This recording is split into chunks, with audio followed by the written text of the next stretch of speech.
Hi everyone, this is a video just to help those who are having trouble getting into their Zoom class. Now, we do have a Zoom icon down here that is for students also.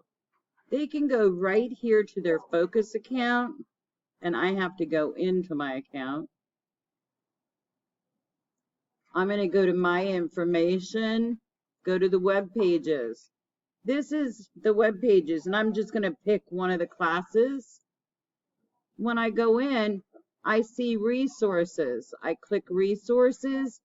Here's first block Zoom link. Here's third block Zoom link. And then here's a tutoring Zoom link.